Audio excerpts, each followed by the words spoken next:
You woke up this morning. You probably made coffee. The aroma filled your kitchen, a familiar comfort in a world you believe is still yours. You glanced at your phone, scrolling past headlines about conflicts in faraway lands, places with names that sound like dust and ancient sorrows. Iran, Israel, Ukraine. To you, sitting in your quiet suburban home in Ohio or your bustling apartment in Chicago, they are abstract concepts, pixels on a screen, a background hum of global static easily drowned out by the sound of your kids getting ready for school or the traffic report on the radio promising another slow crawl down the I-5. You think this is your reality. You think you are safe. You are living a profound and dangerous lie. The peace you feel is an illusion. The stability of your life is a thin sheet of ice over a churning black abyss, and the ice is cracking. While you were debating what to have for dinner, secret wars were being fought. While you were cheering at a high school football game, destinies were being forged in the fire of hypersonic missiles. While you were planning your 401k, empires were placing bets on your demise. I'm here to tell you what the news anchors in their tailored suits and practiced smiles will never say. I am here to pull back the curtain, and what you will see will horrify you. It will chill you to the bone. Because the enemy is not at the gate, the enemy is already inside, and the gate was sold for a handful of silver long ago. Let us begin in the Middle East, that ancient cradle of civilization that has become the world's powder keg. You heard the news. President Trump announced a ceasefire. A 12-day conflict between Israel and Iran, a furious exchange of fire and fury, has supposedly ended. You probably felt a sense of relief. Another crisis averted. Another Tuesday saved. You are a fool. That ceasefire was not a peace agreement, it was a tactical pause. It was the moment in a heavyweight fight where both boxers stumble back to their corners, spitting blood while their trainers frantically work to patch their wounds, whispering strategies for the next, more brutal round. Look closer at the words. Trump, with his characteristic bravado, hoped Iran had let off steam. Imagine saying that about a nation that just launched a missile barrage at a major American airbase. It's like saying a cornered rattlesnake just needed to get a little rattle out of its system. It's a statement of such staggering naivety it can only be one of two things: utter incompetence or a deliberate, calculated lie designed to lull you back to sleep. The truth, as always, is far more sinister. The IRIN, Iran's own state media, crowed that Trump was eager to accept the ceasefire. Why would the President of the United States, the commander of the most powerful military in human history, be eager to accept a pause proposed by the enemy who just attacked his troops? Because the attack was a message, and Washington understood it perfectly. The Al Udeid Air Base in Qatar is not just some patch of sand.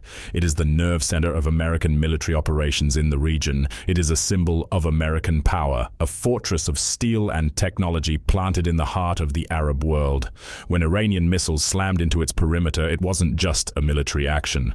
It was a carefully choreographed act of psychological warfare. It was Tehran looking Washington dead in the eye and saying, "Your fortresses are not safe. Your soldiers are not beyond our reach. Your illusion of dominance is just that, an illusion." The response from Iran was a masterpiece of strategic communication. They declared they had no intention of escalating further. Of course they didn't. They had already made their point. They had proven their capability. They had kicked in the door, looked around the room, and walked out, leaving everyone inside trembling. And what about America's grand retaliation? The so-called one-time attack on Iran's nuclear facilities. The B-2 stealth bombers, those black angels of death streaking across the night sky, the submarine-launched missiles, silent predators rising from the deep. Trump declared that Iran's nuclear ambitions had been wiped out. It was a fantastic soundbite, perfect for a tweet, perfect for a rally. It was also a lie, a brazen, demonstrable lie. Think about it. The International Atomic Energy Agency, the IAEA, a body not known for hyperbole, estimated that Iran possessed 400 kilograms of uranium enriched to 60%. That is enough, with a little more refinement, for 9 or 10 nuclear bombs, 9 or 10 mushroom clouds, 9 or 10 cities turned to radioactive glass. The IAEA last saw this material a week before the Israeli attacks began. And then it vanished. Satellite imagery, intelligence chatter, all pointed to one chilling conclusion. Iran knew the attack was coming. They moved their most precious assets. They moved the equipment. They moved the uranium. They moved the very heart of their nuclear program to a secret location deep under a mountain in a hardened bunker that our bombs could not touch. Our senior officials, in hushed, off-the-record briefings, admitted they didn't know the fate of that uranium stockpile. The Defense Intelligence Agency, the DIA, in a report the White House desperately tried to brand as completely false, assessed that the strikes did not destroy Iran's capabilities. They merely delayed them by a few months. A few months. We spent billions of dollars, risked a wider war, and emptied our precious missile stockpiles to buy a few months. We threw a haymaker and hit nothing but air while our opponent was hiding in the shadows, sharpening his knife. An Israeli expert, Shimon Shima, stated it plainly: Iran still has full capacity to build nuclear weapons. He believes, and he is right, that they have a secret location, a black site, with hundreds, if not thousands of centrifuges spinning day and night, humming a lullaby of Armageddon. So what was the point of the American attack? It wasn't a military objective, it was a political one. It was theater, it was a show for the American people. A spectacle of fire and power designed to make you feel strong, to make you believe your leaders were in control. But it was also a show for the Iranians. It was a signal, a secret handshake. By launching a telegraphed, ineffective strike, the United States was tacitly communicating something.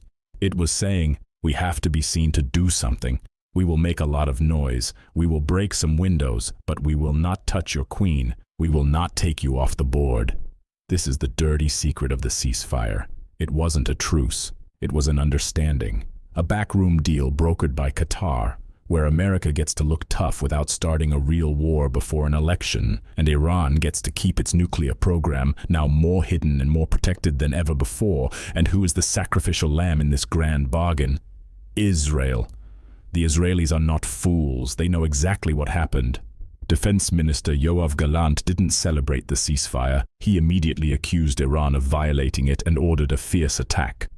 A member of Netanyahu's own party tweeted that the only agreement Israel should sign is Iran's surrender. They see the writing on the wall. They initiated a conflict they could not finish alone, assuming their great American ally would have their back. Instead, America stepped in, threw a few phantom punches, and then forced them to stand down, leaving their mortal enemy stronger and more determined than ever.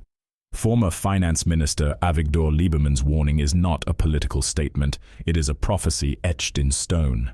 A ceasefire without a clear victory will lead to another war in 2 or 3 years under worse conditions. The Israelis are now trapped.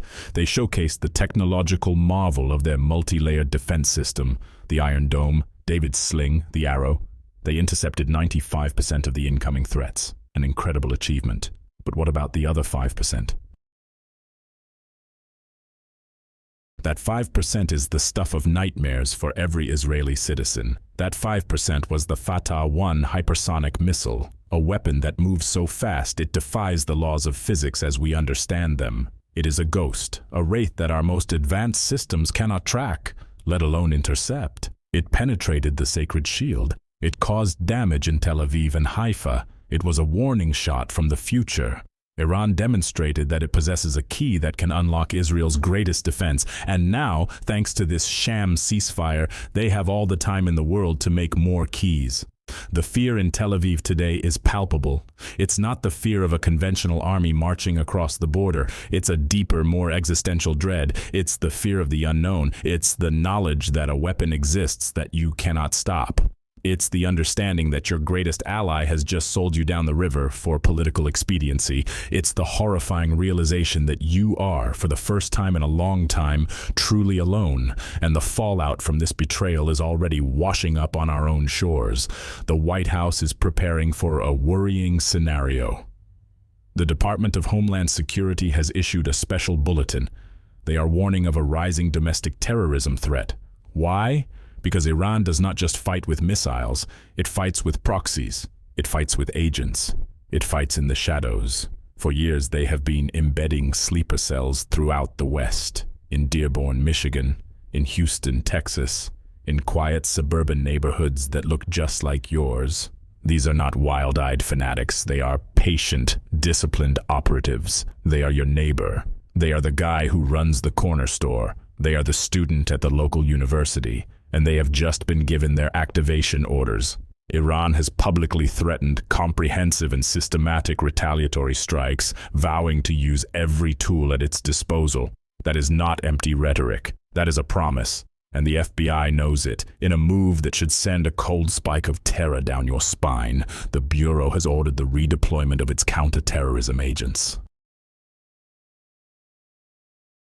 These are the elite minds, the hunters of men, who were pulled from their vital national security roles to process paperwork at the southern border, a catastrophic misallocation of resources that left our nation blind and vulnerable. Now, in a panic, they are being sent back to their original posts, but it may be too late. The enemy has had years to prepare, the networks are in place, the weapons are cached, the targets have been selected, a power substation in a remote area, a chemical plant near a major city, a coordinated attack on a crowded shopping mall. It won't be a grand declaration of war.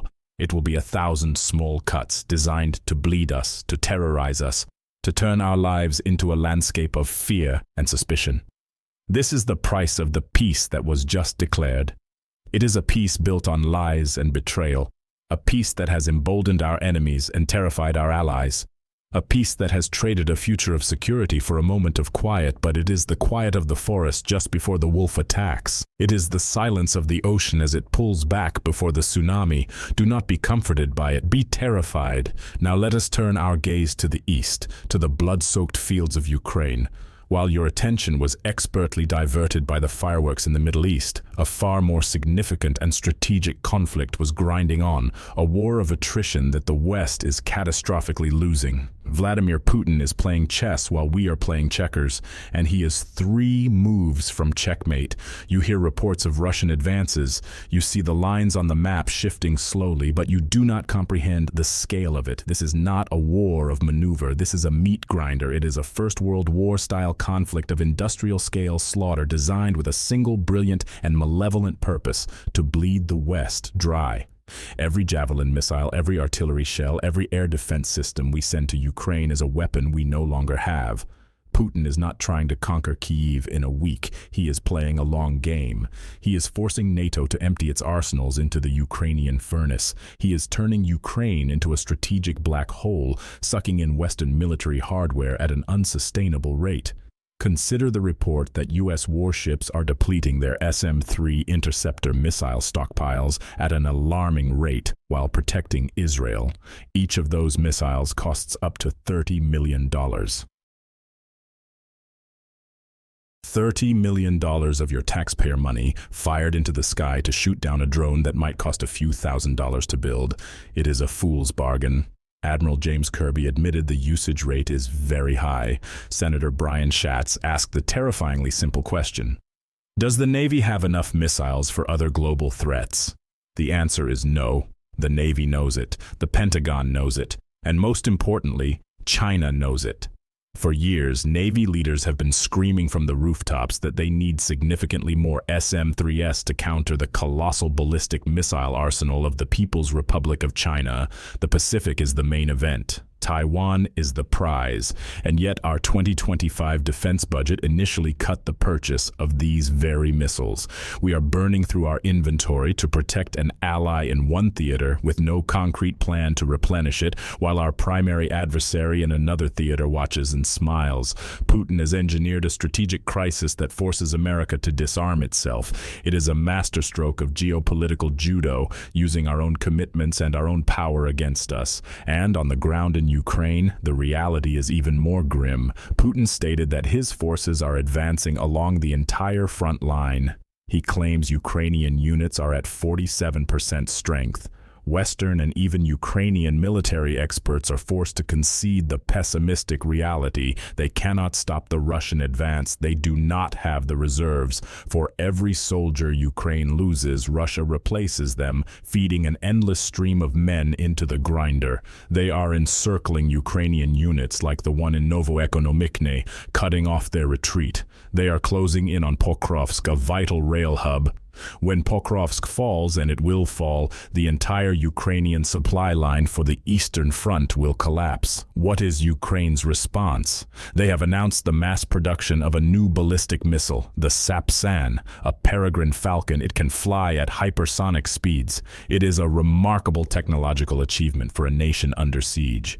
It is a testament to their spirit and ingenuity. It is also a tragic gesture of defiance in the face of annihilation. It is a beautifully crafted sword in a gunfight.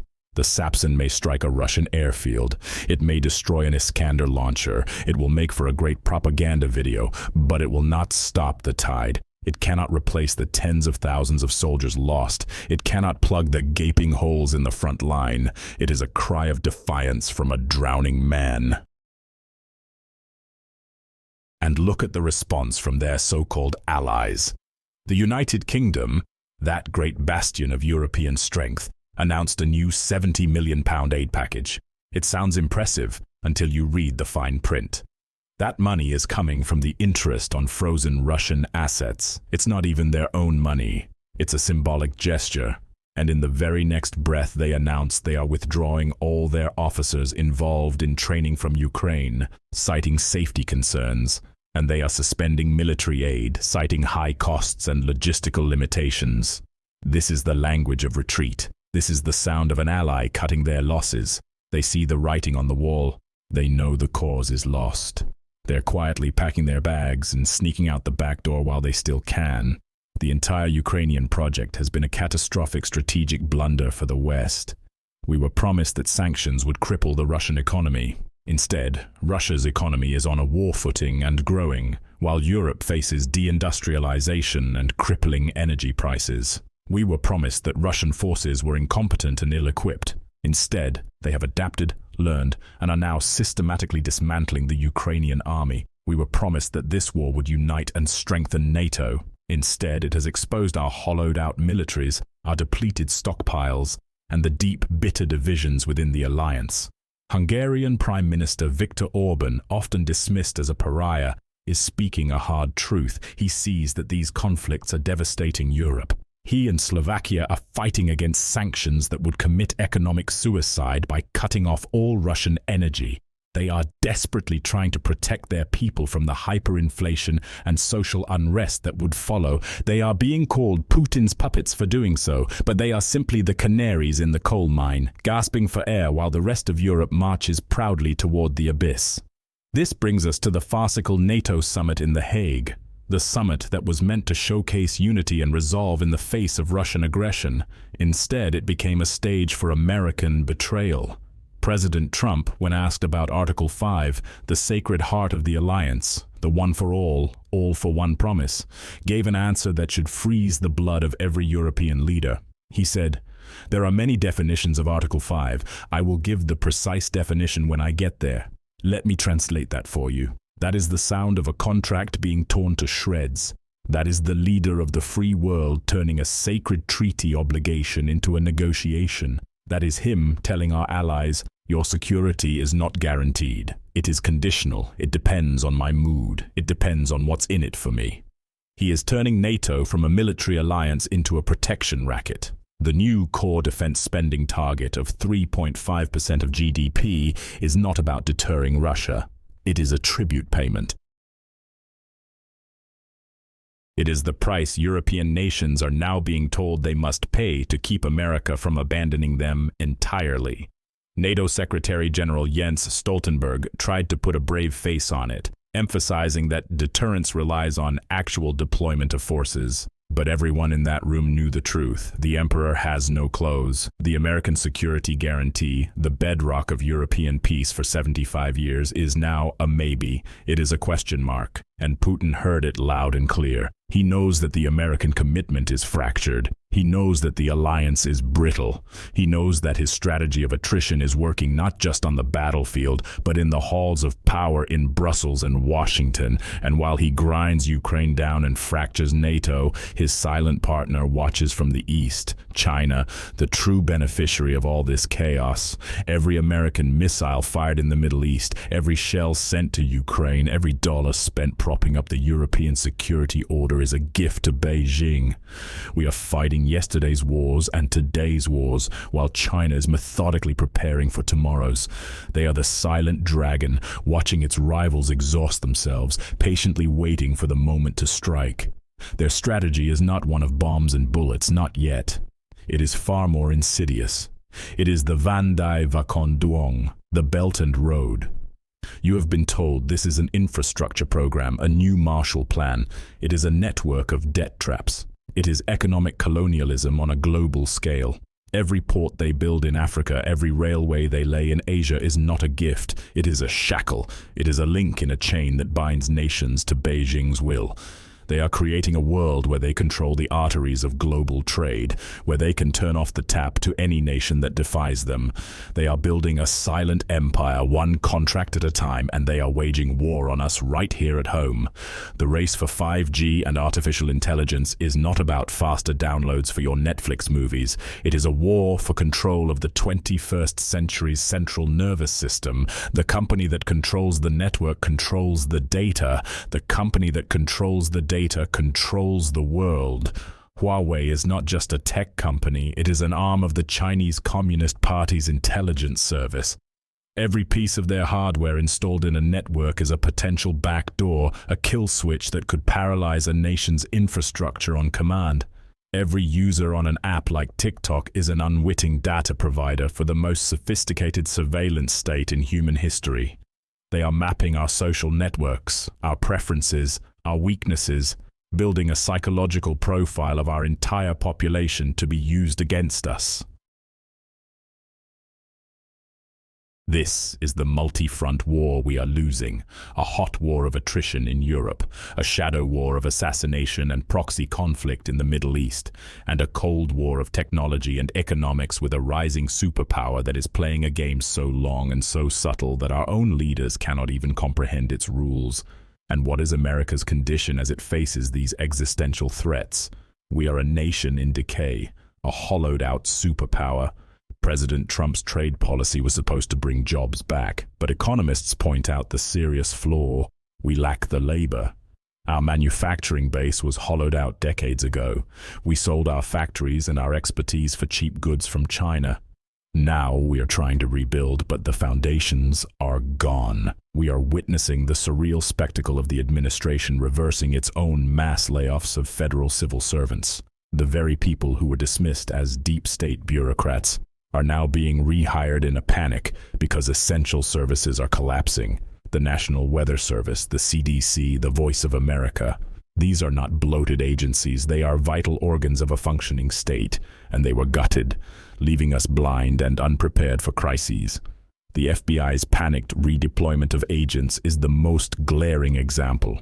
We sacrificed our national security on the altar of a political stunt at the border, and now we are scrambling to undo the damage as the threats multiply. We are building fantastical weapon systems like the Golden Dome, a $175 billion missile shield inspired by Israel's. It's a technological marvel on paper, a dream of invulnerability, but experts and politicians are skeptical of its feasibility, its budget, its timeline. It is a project for decades from now. Our enemies are not waiting. Iran has hypersonic missiles today. Russia has them. China has them. We are building a shield for arrows while our enemies are fielding laser guns. It is another grand, expensive illusion, a security blanket woven from taxpayer dollars to hide the terrifying truth that we are vulnerable. And we are led by a man who seems to view the world not as a complex web of alliances and threats, but as a real estate deal. Canadian Prime Minister Justin Trudeau noted, with a palpable sense of relief, that Trump no longer discusses annexing Canada as the 51st state. Instead, he praised Canada. This is the level of our foreign policy discourse. The leader of our closest ally is relieved that the President of the United States has momentarily stopped treating his country like a property to be acquired. But the pressure is still there. Trump is pushing Canada to increase its defense spending, not for the security of the West, but as another payment in his global protection racket. Even Trudeau's assessment of Trump's effectiveness in the Middle East is a chilling indictment.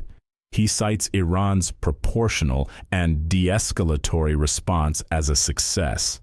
He is admitting that the American response was so weak that it allowed Iran to save face without triggering a wider war. He is celebrating our weakness. He's acknowledging the reality of the backroom deal that left our true ally, Israel, twisting in the wind. So here we stand, a nation exhausted by foreign wars, its arsenals depleted, an alliance system in tatters, its core promise broken, a domestic landscape plagued by political division and economic fragility, a population lulled into a false sense of security by a media that refuses to tell the truth, and leaders who are either complicit or criminally incompetent. You must understand. These are not separate crises. They are interconnected. They are symptoms of the same disease. The war in Ukraine bleeds our arsenals, making us weaker against China. The chaos in the Middle East distracts our attention and provides cover for Russia's advance. The economic warfare from China weakens our domestic foundations, making us less able to project power abroad. It is a perfect storm. It is a multi-front assault on the American-led world order, and we are losing on every front. The fear you should feel is not just of a foreign enemy. It is the fear of collapse from within. It is the fear of a system so brittle, so corrupt, so blind that it can no longer protect you. The next crisis will not be a single event. It will be a convergence. Imagine a world just a few years from now, maybe even a few months. Imagine China, seeing our naval stockpiles at rock bottom, decides the time is right to blockade Taiwan. Imagine Russia, seeing NATO in disarray and America distracted, decides to test Article 5 with a limited incursion into a Baltic state, perhaps Lithuania or Estonia, to secure a land bridge to Kaliningrad. And imagine, at the very same moment that Iran's sleeper cells, activated and armed, launch a coordinated series of attacks across the United States. They hit the power grid in the southwest, plunging cities into darkness. They release a chemical agent near the port of Los Angeles, shutting down our supply chain. They detonate a dirty bomb in a financial district, not to cause mass casualties, but to create mass panic and economic collapse. What happens then? The president is in the Situation Room facing three simultaneous existential crises. The military is stretched thin, its resources scattered across the globe. The financial markets plummet into a freefall not seen since 1929. The 24-hour news channels become a screaming kaleidoscope of terror and chaos. And you are at home. The power is out. The internet is down. The grocery store shelves were stripped bare hours ago. You hear sirens in the distance, but you don't know if they are coming to help or if they are just another sound in the symphony of collapse. Your phone, your lifeline to the world, is now just a useless piece of glass and plastic.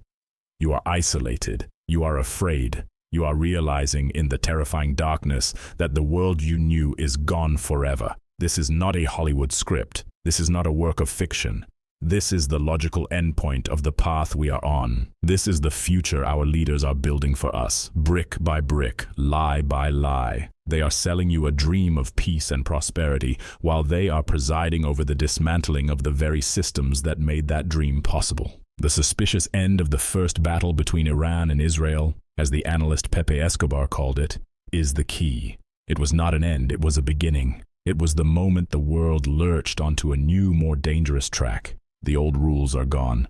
The old certainties are dead. We are now in an age of raw power politics where treaties are meaningless, alliances are transactional, and the only thing that matters is the will to dominate. You need to wake up. You need to look past the comforting lies and see the terrifying truth. The world is not a safe place, it is a jungle, and we have been walking through it like we are in a petting zoo, unaware of the predators lurking just beyond the trees. They have been watching us, they have been studying our weaknesses, and now they are beginning to move in for the kill. The rhythmic heartbeat you hear is not a sign of life. It is a countdown clock, and it is getting faster.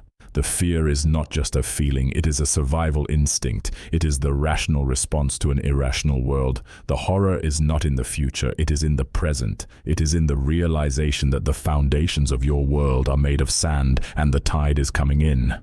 Forget the partisan squabbles, forget the culture wars. These are the circuses designed to distract you while the city burns. The real war is happening now, in the shadows, in the back rooms, in the silent depths of the ocean and the cold vacuum of space. It is a war for the soul of the 21st century, and right now we are not winning. The next time you make your morning coffee and scroll through the news, remember this. Remember that the static you hear is the sound of your world being torn apart, and ask yourself, what will you do when the noise becomes a scream?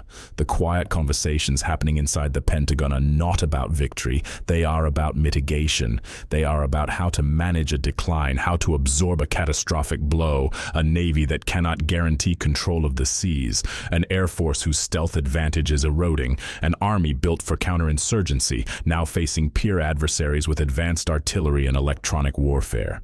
The generals know. They see the data, they see the depletion rates, they see the readiness reports. They brief the president and his cabinet, laying out the stark realities in classified PowerPoints. But the political reality demands a different narrative. It demands a story of strength, of unwavering resolve.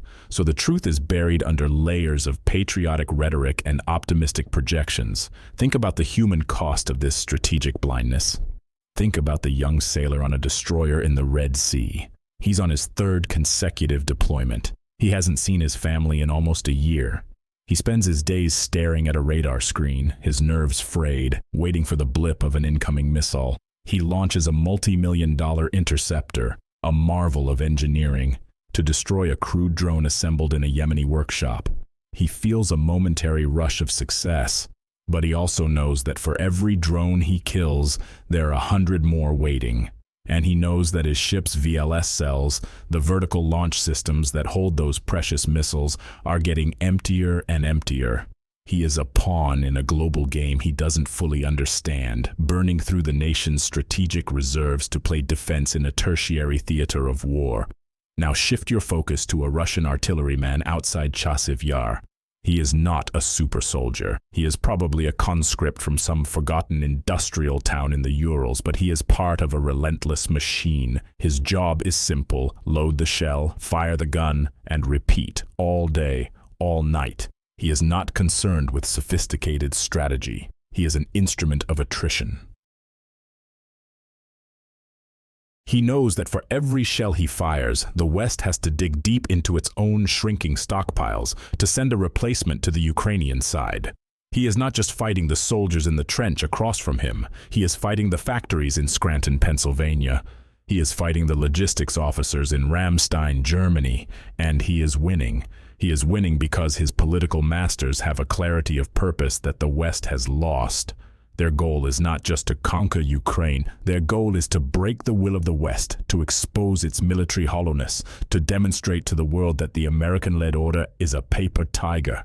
And in Beijing, a high-ranking member of the Politburo reviews a daily intelligence summary. He reads about the American missile expenditure in the Middle East. He reads about the political gridlock in Washington over funding for Ukraine. He reads about the social divisions tearing America apart, and he does not smile. His expression remains placid, unreadable, because his satisfaction is not emotional. It is cold and it is calculated. Everything is proceeding according to the plan.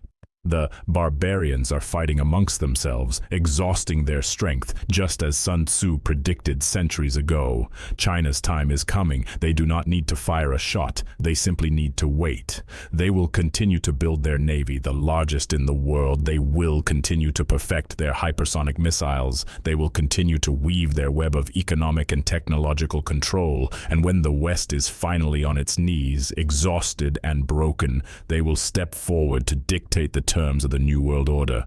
This is the global landscape. A three-front war, a desperate defensive action in the Middle East, a losing war of attrition in Europe, and a silent, all-encompassing strategic defeat at the hands of China. Our leaders are like frantic firefighters, running from one blaze to another, using a limited supply of water, while the arsonist stands back and prepares to light the next fire.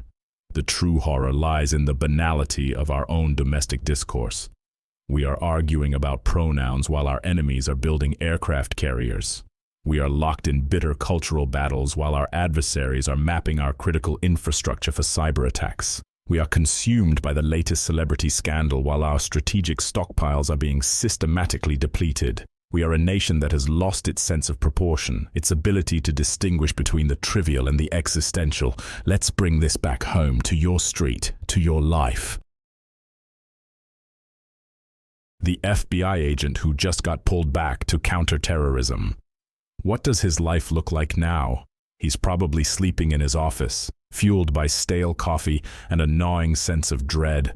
He's poring over intelligence reports, looking for a needle in a haystack.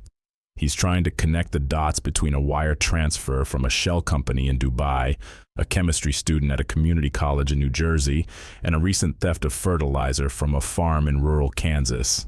He is haunted by the knowledge that he is outnumbered, the threat is diffuse, decentralized, the enemy doesn't wear a uniform, he is everywhere and nowhere. And the agent knows that one missed signal, one overlooked piece of chatter could lead to a tragedy that will make 9/11s look like a dress rehearsal. The worrying scenario the White House is preparing for isn't just about terrorism, it's about a complete loss of control. It's about the weaponization of our own open society against us. Iran and its proxies don't need to smuggle an army across the border. They can use our own systems. They can use social media to spread disinformation and incite violence. They can use our financial systems to fund their operations. They can use our legal system to tie up law enforcement in endless procedural knots. They are fighting a new kind of war, an asymmetric fourth-generation conflict, and we are still trying to fight it with the tools and mindset of the 20th century. Look at the absurdity of the Canadian-American relationship as described by Trudeau. It's presented as a diplomatic success that the American president isn't openly talking about annexation. This is not the sign of a healthy alliance. This is the sign of a relationship based on fear and appeasement. It shows that our closest allies now see our leadership as erratic, unpredictable, and potentially hostile. They are not coordinating with us as partners. They are managing us as a potential threat. They are walking on eggshells, trying not to provoke the unstable giant to the south. And if our closest friend feels this way, imagine what the rest of the world thinks. They see a superpower in decline, lashing out. Its rhetoric disconnected from its capabilities, its promises no longer worth the paper they are written on. This is the great unraveling. It's happening slowly, then all at once. For years the signs have been there, for those willing to see. The crumbling infrastructure, the opioid crisis, fueled by chemicals manufactured by our chief adversary, the hollowing out of our industrial heartland, the explosion of national debt. These were not isolated problems. They were the tremors before the earthquake. And now, the earthquake is beginning. The conflict in the Middle East with its sham ceasefire was a major foreshock. It revealed the hollowness of American guarantees. It exposed the vulnerability of our most advanced defense systems. It greenlit Iran's nuclear ambitions, and it did so through a secret, cynical deal that prioritized short-term political calm over long-term global security. The idea that Iran and the US are closer than ever to a diplomatic solution is the most terrifying statement of all. A diplomatic solution with a regime that chants death to America is not a solution. It is a surrender. It is an appeasement that will only embolden them further, just as Munich emboldened Hitler. The new fair and reasonable agreement that Iran's president speaks of will be a capitulation disguised as a treaty. It will grant them the inalienable right to enrich uranium, the very process that leads to a bomb. It will be hailed as a diplomatic triumph by an administration desperate for a win. And a few years down the road, when Tehran announces it has successfully tested a nuclear device, the same politicians will feign shock and surprise, but it will be too late. The nuclear genie will be out of the bottle in the most volatile region on Earth. A world where Saudi Arabia, Turkey, and Egypt rush to get their own bombs. A world of nuclear tripwires and hair-trigger alerts. A world where a regional conflict could escalate into a global nuclear holocaust in a matter of minutes. This is the peace that is being negotiated for you. The peace of the graveyard. So as you go about your day, as you sit in traffic, as you buy your groceries, understand the context. Understand that you're living in the final, fragile moments of an era, the post-Cold War world. The age of American dominance and relative global stability is over. It died in the deserts of Iraq, the mountains of Afghanistan, and it is being buried in the fields of Ukraine and the secret chambers of Iran's nuclear facilities. We are entering a new age, an age of chaos, an age of empire and conflict. An age where the jungle is reclaiming the garden, your 401k, your mortgage, your plans for the future. They are all built on the assumption that the world of yesterday will continue into tomorrow. That is an assumption you can no longer afford to make. The foundations are cracking, the walls are trembling, and a storm is coming, a storm of fire and steel that will make everything that came before it seem like a long-forgotten dream of peace. The time for sleepwalking is over. It is time to wake up and see the horror for what it is. It is not on its way. It is here.